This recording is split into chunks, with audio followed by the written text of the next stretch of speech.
오케이. 예, 됐습니다. 된 거예요? 예. 됐어. 한번 예. 그래서 안에 그냥 편안하게 예.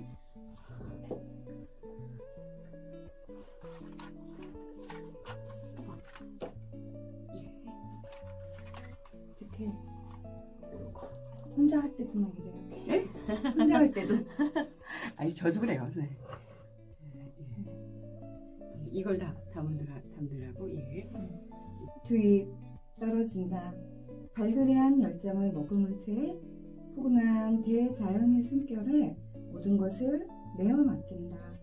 또 다른 우주의 잉태를 기다리며 예, 지금 저기 시인 이현주 선생님의 신비의 탄생이라는 시를 읽어봤습니다. 오늘은 고양이 FM에서 준비했고요. 인물탐구 첫 번째 시간으로 공동체 강사이시면서 시인이신 이현주 선생님을 모셔봤어요. 선생님 안녕하세요. 예, 안녕하세요. 초대해 주셔서 감사합니다. 너무 거창하게 소개해 주셔서 저는 아직 응애 시인, 애기 시인입니다. 예. 애기 시인이어서 그런지 시가 얼마나 참신하고 예쁜데요. 왜 아가들 옹알이 할 때 너무 예쁘잖아요. 선생님의 시를 읽으면 참 푸근하고 따뜻하고 예, 아기를 이렇게 꼭 안듯이 예, 그렇게 너무 사랑스럽습니다. 예. 선생님 요즘 공동체 강의로 바쁘시다는 말씀을 제가 들었어요. 예, 선생님 선생님의 파헤치고 싶다. 선생님의 정체는 무엇일까? 예, 공동체 강의도 하시고 디지털도 강의하시고 핸드폰도 강의하시고 못하시는 게 없으시면서 샘나게 시까지 쓰신답니다. 요즘 선생님 간단하게 선생님 소개 좀 부탁드릴게요. 예, 파헤치나 저 본연의 이현주다 이런 이야기를 좀 해보고 싶고요. 예, 사실은 그 꼬리표는요 제가 살아가다 보니까 그런 일들을 하게 되는 것 같아요. 공동체 일을 하다 보니까 관계에 대해서 포커스를 맞게 되다 보니 공감, 소통 강사도 같이 하고 있고요. 또 하다 보니까 그 안에서 미디어에 대한 본능들이 있구나, 표현하고 싶은 본능들이 있구나. 그래서 그렇죠. 마을 안에서 라디오 방송을 하면 같이 얘기해 볼까 하다가 팟캐스트를 하게 됐고요. 예. 팟캐스트로 대본을 쓰다 보니 어느새 또 시를 쓰게 되고 되셨고요. 책을 쓰게 되는 상황들이 되고요. 그러다 보니까 또 어르신들을 만나는데 코로나19 때문에 도대체 사람들을 만나볼 수가 없어. 그리고 웬 디지털은 이렇게 어려운 거야. 활자가 너무 작아. 이렇게 얘기하시는 분들을 만나니까 안타까운 점들이 제 안에서 생기는 거죠. 예, 그래서 이제 그분들에게는 스튜디오 초대하기보다는 오히려 직접 장비를 가지고 찾아가면서 이렇게 쉽게 하실 수 있어요. 내 안의 본능들을 깨워주시라 문드드리고 있는 사람. 어떻게 보면 엔잡러라고 좀 보일 수 있는데요. 그동안 흘러가면서 변화하는 저의 모습이기도 합니다. 너무 멋지신 것 같아요. 한 가지 일도 제대로 못해서 지금 뭐 막 이렇게 머리에 쥐가 나고 있는데 너무 여러 가지 일들을 잘 감당하고 계시는 선생님이 참 멋지십니다. 선생님이 지금 하고 계시는 그 강의 중에 공동체 강의를 하시잖아요. 예. 그러면 선생님이 생각하시는 그 공동체는 어떤 것일까요? 예, 저는 제가 운영하고 있는 팟캐스트의 이름을 좀 살펴보시면 제가 지향하고 있는 공동체를 좀 아실 수 있을 것 같은데요. 발맘 수다고양이라는 팟캐스트를 운영을 하고 있거든요.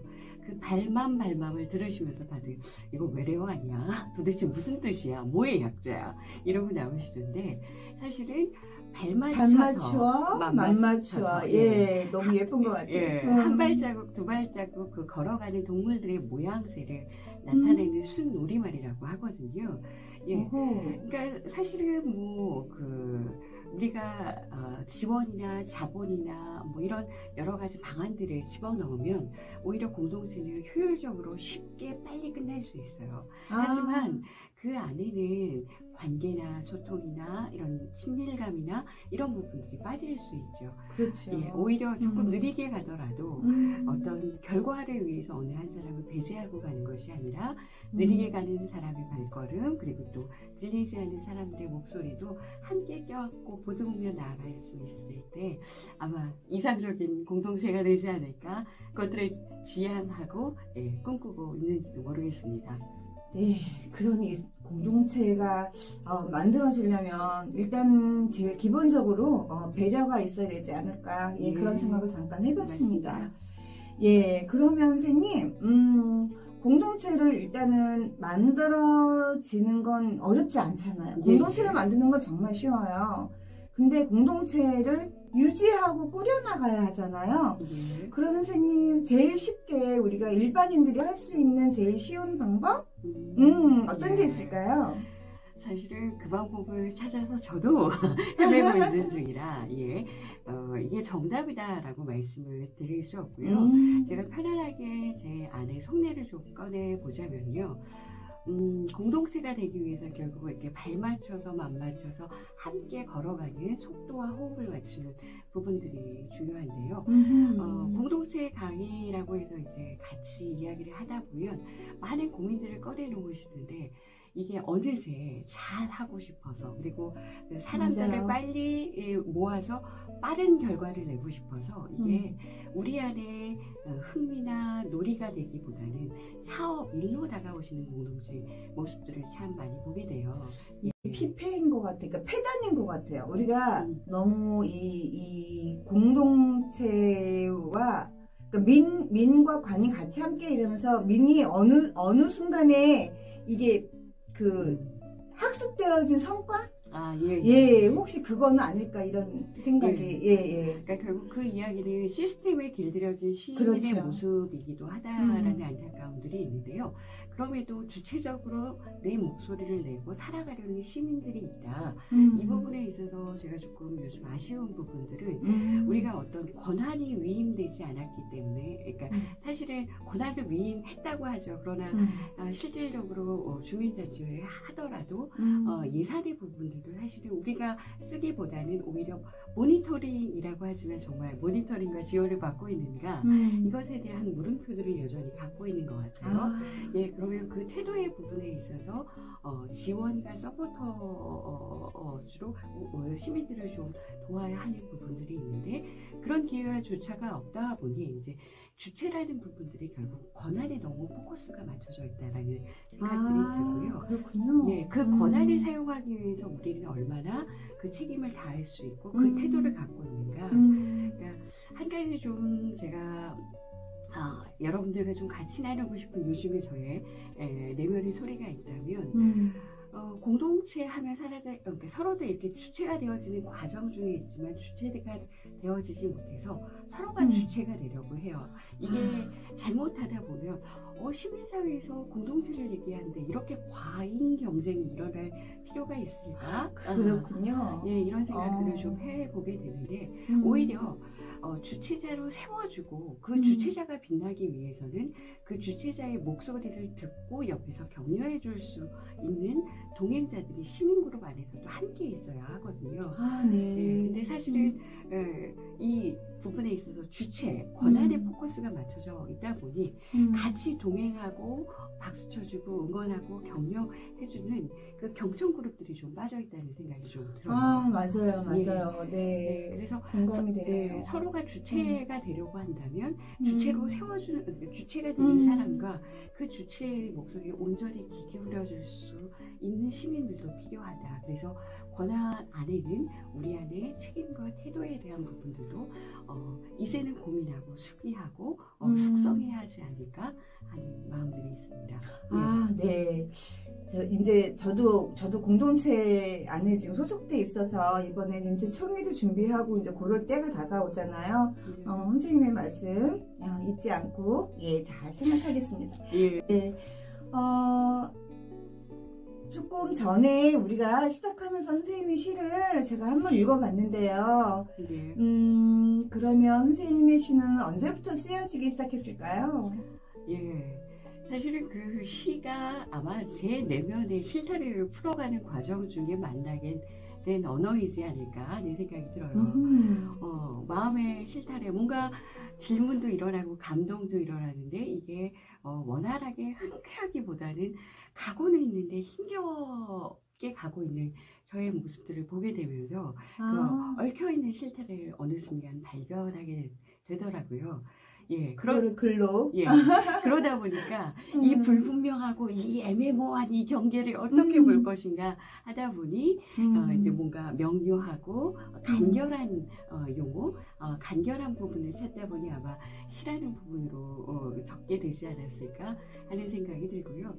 예, 인간적으로는 이제 사춘기 아이들이 자신의 본연의 모습을 드러내면서 반가우면서 준비가 되지 않은 엄마는 너무나 힘이 드는 거죠. 그 본연의 빛을 보기보다는 한마디의 잔소리를 막 내보내고 속사포로 써버리는 저를 보게 되고요. 때로는 정말 허벅지를 두드리면서 잠깐만 그러는데 이 목구멍에서는 이 먼지 머리를 뜨거움이 막 계속 올라오고요. 예.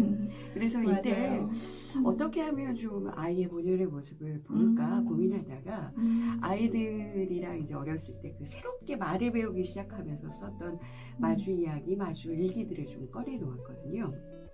그것들을 좀 읽다 보니 아이가 이렇게 순수했고 나에게 생명으로 다가온 것만으로도 참 감사했는데 나는 이걸 또 그 꽃이 잘 자라길 원한다고 이거를 정원에 그대로 바라보는 게 아니라 그걸 잘 꺾어서 꽃병에다가 재단하고 있는 저의 모습들을 좀 보게 되더라고요. 그래서 이러면 안 되겠다. 그래서 그 마주 이야기를 통해서 아이들의 향기 그리고 또 아이들의 본연의 색깔들을 좀 기다리게 될 수 있었고요. 그러다 보니 이제 제 마음에도 귀 기울이게 되면서 동시를 쓰게 되고 시를 쓰게 되고 또 그러면서 글을 쓰게 되는 과정 중이지 않나라는 생각이 듭니다. 그러면 선생님이 시를 쓸 때 그런 생각들 많이 하시겠어요.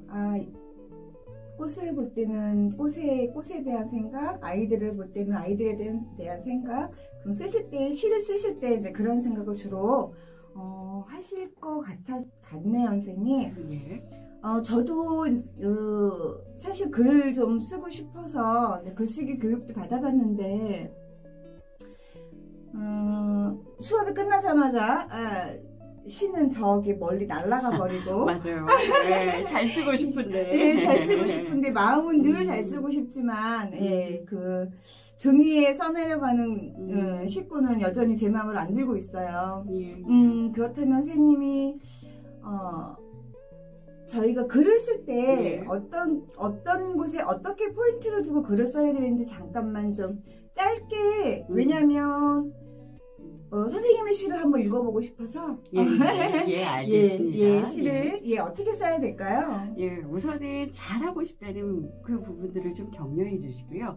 그 부분을 안 되고 있으니까 아유 게을러 오늘도 또 넘어갔어 이렇게 보시기보다는 그 마음 잘 쓰고 싶구나 토닥여 주시고요. 그 마음에 귀를 기울이다 보면 때로는 그림으로 때로는 사진으로 때로는 글로 그리시게 될 텐데요. 그것들을 표현하시면 될 것 같고요. 저 같은 경우에는 너무 바삐 살다 보니까 너무 소중한 순간들을 잊게 되잖아요.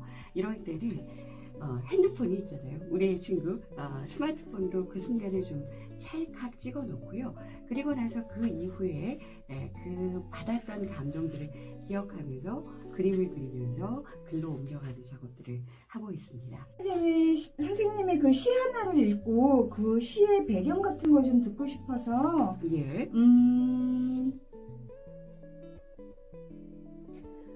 선생님의 시집을 제가 한 권 갖고 왔어요. 그래서 그 중에 지금 제비꽃이라는 시를 제가 한번 골라봤는데요. 차가운 시멘트 바닥 틈새로 보라색 꽃이 고개를 들었다. 겨울나러 갔던 제비가 돌아올 무렵 핀다는 그 반가운 제비꽃이다. 선생님의 시를 읽으면서 왠지 이 제비꽃이라는 시는 어딘지 선생님의 슬픈 마음이 좀 읽혀졌어요. 선생님 이 시를 잠깐만 설명 한번 해주시겠어요? 저는 슬픈 마음보다는 반가운 마음이 좀 있었고요. 우연히 길을 걷다가 그 도심의 그 차가운 시멘트 바닥 위에 꽃 피어져 있는 보라색 꽃을 발견하게 됐어요. 그 작은 틈새에도 여전히 작은 생명은 자라고 있다는 것에 대한 어떤 경외감이라고 할까요? 예, 오히려 그 부분에 있어서 숙연해지는 부분들이 있었고요. 저걸 어떻게 보여지는 것은 작은데 과연 작다고 표현할 수 있을까? 물음표가 제 안에서 좀 울려지면서 그 부분들을 오히려 보라색 우주, 정말 작지만 정말 비범한 보라색 우주가 내 안에 스며들고 있구나. 그래서 오히려 감사함이 뭉클하게 다가오는 그런 순간을 좀 짧은 글로 표현해 보았던 것 같습니다. 왜 제비꽃이라는 그 유행가 있잖아요. 예. 제가 그 제비꽃을 그 유행가를 제가 가끔 슬퍼지면 제가 웅얼거리기도 하거든요. 그래서 아마 그 시와 그러니까 그 노래와 이 시가 이렇게 저한테 그러지 않았나? 이제 이런 생각을 한번 해봤습니다. 예, 슬픔의 노래와 시가 오버랩되셨다는 얘기를 하시네요. 예. 네네. 그럼 선생님, 제가 지금 선생님의 시를 2편 정도 저는 소개를 드린 것 같은데, 선생님이 좋아하는 아주 애장시? 어떤 게 있을까요, 선생님? 예. 선생님께서 이제 사전에 인터뷰를 하신다고 질문지를 주셨는데, 그때 어떤 시를 함께 나눌까 사실 고민했어요. 그래서, 가을이라는 시간과 그리고 공동체를 이야기하셔서 그 부분을 좀 담고 있는 시를 좀 하나 읽어드릴까 하는데, 괜찮으실까요? 네네. 예. 예. 제가 읽어보겠습니다. 예, 홍수감이라는 시인데요. 귀를 쫑긋하고 들어주시기 바랍니다. 홍수감. 감나무 위에 앉은 까치 한 마리와 눈맞춤을 했다. 나무 꼭대기 이파리 사이로 도실도실한 감을 찾아들고는 콕콕 찍어 먹는 모양새를 보니 맛이 일품게다. 깃털이 주황빛으로 날갯짓을 하며 꼴깍꼴깍 목 넘김을 한다. 배가 오동통 나온 새 한 마리 훌쩍 파란 하늘로 쏜살같이 날아오른다. 오호, 벗들이 생각난 겐지 제 배를 세우고도 그네들이 먹은 몫을 반쯤은 그대로 남겨두었다. 예, 나뭇가지와 홍수감이 반쯤 남은 것을 보고 적게 된 시인데요. 앞에 질문하신 공동체의 모습, 어떻게 살아야 하나? 이런 모습들이 오히려 인류가 좀 부끄러워지는 인간이 만물의 영장이냐 행세를 하고 있는데 오히려 자연으로부터 생명으로부터 좀 배우게 되는 현재의 모습들을 좀 보게 되고요. 그래서 오히려 그 부분에 있어서 경외감을 표현하며 감사하다라는 이야기들을 좀 드리고 싶네요. 예, 맞아요. 공동체는 마음을 나누고 먹거리를 나누며 맞습니다. 이렇게 훈훈한 맞아요, 맞습니다. 네, 그렇다면 선생님, 제가 이제 선생님의 시도 들었고 마지막으로 우리 청취자분들께서 아마 저처럼 막연하게라도 시를 쓰고 싶다, 글을 쓰고 싶다 이런 분들이 계실 것 같아요. 글쓰기에 대해서 하나만 팁을 주신다면 어떤 게 있을까요? 우선 가장 필요한 부분들은요. 잘 쓰시려고 무장하시게 되면 긴장하시면서 그게 내 마음에 진동을 일으켜요. 그러다 보니까 무장을 하게 되니까 쉽게 글자로 옮겨지기가 어렵거든요.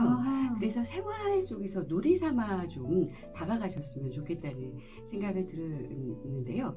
그 중에 이제 내가 유독 인상 깊고 가슴에 다가왔던 한 단어, 한 문장들이 있다면 그것들을 가지고 꼬릿말 읽기 하듯이 꼬릿말을 이으셔도 좋고요. 한 문장을 가지고 주변의 친구들이랑 아니면 한 주제를 가지고 내가 한번 얘기하고 그 주제에 대해서 또 다른 사람이 한 주제로 이야기한다면 우리 모인 사람들의 숫자만큼이나 릴레이로 시 한 편이 뚝딱 완성되시는 것들 좀 보시게 될 것 같아요. 그래서 놀이 삼아서 일상 속에서 하시다 보면 내 안에 숨어있는 아티스트들이 꿈틀꿈틀 깨어나실 오호. 거다라는 이야기를 좀 드리고 싶네요. 예. 언젠가, 그러니까 언제 한번 저도 시를 한번 써서 예, 선생님께 한번 드려보겠습니다. 예, 충분히 가능하십니다. 예. 예. 네, 오늘 선생님의 좋은 시를 지금 3편 들었지만 그래도 그냥 가시기가 너무 섭섭하니 마지막으로 선생님의 정말로 시 하나 멋지게 하나 낭독해 주시면 너무 감사하겠습니다. 예. 제가 그 이야기를 듣고 좀 약간의 양갈래 마음이 있었어요. 사람나무의 모임에 처음 초대받았을 때 쓴 시들이 있거든요. 사람 내음이라는 시가 있었는데 그 시를 읽어드릴까 아니면 듬뿍듬뿍 사랑법이라는 그 시를 읽어드릴까 고민을 하다가요.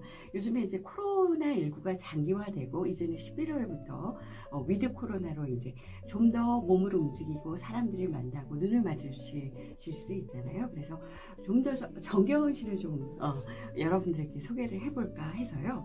예, 듬뿍듬뿍 사랑법. 저희 시어머님, 시아버님이 추석 때 내려가면 저희들에게 보여주는 명절 때 내려가면 보여주시는 사랑법인데요. 한번 좀 들어보시겠습니까? 듬뿍듬뿍 사랑법. 애미야, 밥 해놓았다. 나신 맘 먹고 가거라. 명절 연휴를 마치고 집으로 향하는 길. 어머님께서 두 손을 마주 잡으시며 이야기하신다. 애비야, 자동차에 히터 틀어놓아라. 얘들아, 차 안이 후눈이 덮여주면 나서라. 아버님께서 짐을 챙기는 아이들을 바라보시며 읊조리신다. 이놈들, 잠깐 기다려봐라. 이거 단지 챙기라. 어머님은 설탕과 프림이 듬뿍인 커피가 담긴 보온병을 건네시고 아버님은 불룩해진 주머니 속 바카스 2병을 건네신다. 부모님의 따뜻한 사랑이 담긴 시의 한 편을 선생님의 목소리로 읽어주셨는데요. 너무 감사합니다. 예, 선생님 오늘 너무 반가웠고요. 우리 이렇게 해서 인사드릴게요. 예, 초대해 주셔서 감사합니다. 예, 영광입니다. 예. 좋은 말씀 나눌 수 있어서 너무 감사했습니다. 감사합니다. 예. 가을이 깊어갑니다. 군고구마 하나, 붕어빵 한 개가 생각나는 그런 가을이네요. 낙엽은 비가 되어 길에 뒹구는 모습조차 쓸쓸하지만 또한 아름다운 가을날입니다. 계절이 바뀌고 있는 지금 환절기에 우리 청취자님들 감기 조심하시고요. 위드 코로나로 조금 좀 이렇게 모든 것이 풀어지는 듯한 느낌? 코로나도 조심하시고요. 모두 건강한 가을 되세요. 예, 다음에 더 좋은 시간, 더 좋은 방송으로 만들어 다시 찾아뵙겠습니다. 이곳은 고양시 영상미디어센터, 저는 고양 FM DJ 정혜경이었습니다. 감사합니다. 와, 선생님 여기 좀 손 한번 흔들어 주세요. 안녕하세요. 감사합니다. 반갑습니다. 감사합니다.